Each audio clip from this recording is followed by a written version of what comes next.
नमस्कार, प्रणाम। मैं संतोष कुमार यादव। आप देख रहे हैं आप तक सही खबर। मैं आप सबके बीच एक मुद्दा लेके आया हूँ। हकीकत है, मुद्दा नहीं, हकीकत लेके आया हूँ। अगर आपको अच्छा लगे ना तो कमेंट में ज़रूर लिखिएगा। पता है क्या है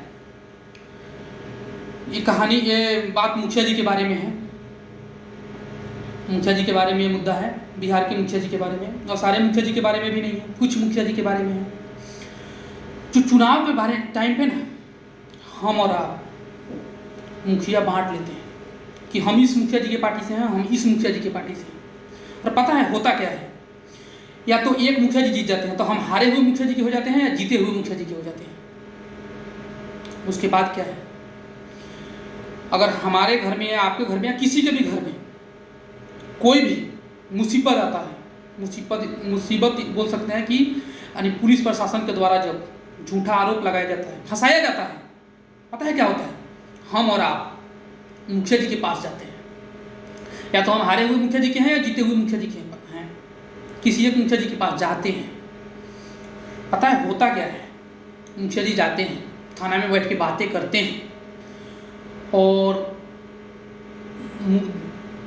दरोगा जी ना 20 से 25 हज़ार रुपया चार्ज करते हैं छोड़ने का, और कहते हैं कि मुखिया जी हम तो आपके कहने पर छोड़ रहे हैं। और उसमें मुखिया जी का 20 से 25% शेयर हिस्सेदारी होता है, जो 5 से 7 हज़ार रुपया होता है हिस्सेदारी, और मुखिया जी छुड़वा देते हैं। और पता है आपको क्या लगता है कि सारा तो मुखिया जी किए हैं हमारे लिए? अरे भैया ऐसा नहीं है। आपसे मुखिया जी कमाए हैं, 5 से 7 हज़ार रुपया आपसे मुखिया जी कमा लिए, और मुखिया जी का धंधा चलता रहता है। पता है होता क्या है? अगर जीते हुए मुखिया जी हैं तो करते क्या हैं? हमारे मुखिया जी अगर या आपके मुखिया जी जीत गए तो करते क्या हैं? जिस पार्टी से आप हो उस मुखिया जी जीत गए तो काहे कि हम और आप पहले ही मुखिया बांट लिए हैं कि हमारे मुखिया जी है या उसके मुखिया जी हैं।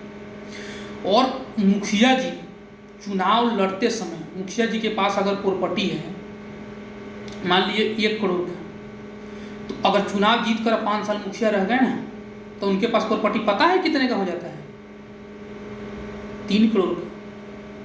1 करोड़ का था और 3 करोड़ का हो जाता है, इंक्रीज हो जाता है, बढ़ जाता है। उसमें पता है कहाँ से आता है? वो जो समाज के सेवा के लिए काम आता है ना, समाज की विकास के लिए जो काम आता है, पैसा आता है ना, वो मुखिया जी रख लेते हैं।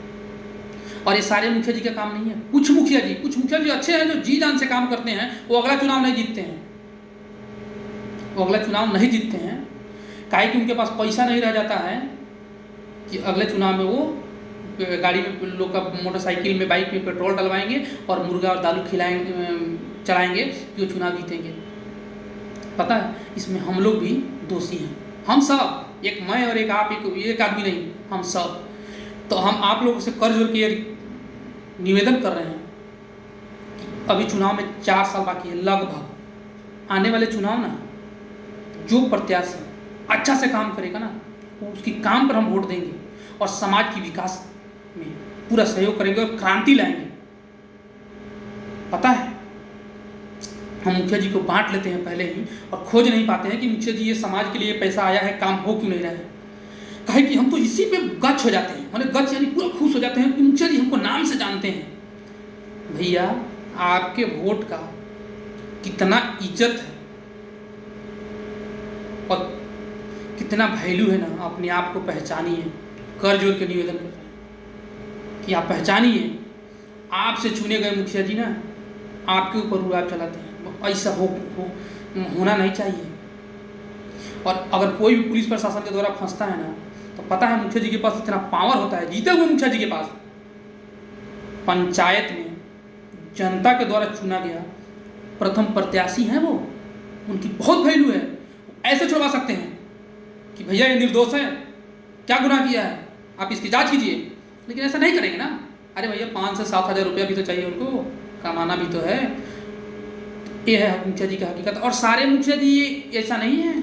कुछ मुखिया जी बहुत ही अच्छे हैं जो जी जान से समाज में मेहनत करते हैं, सबको वो करते हैं, वो कम ही जीत पाते हैं अगला चुनाव।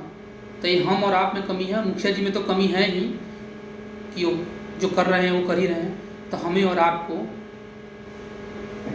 ध्यान रखने की ज़रूरत है। 4 साल बाकी है चुनाव में, बहुत ध्यान से। अगर अच्छा लगे तो कमेंट में लिखिएगा, हमारे चैनल को सब्सक्राइब भी कीजिएगा।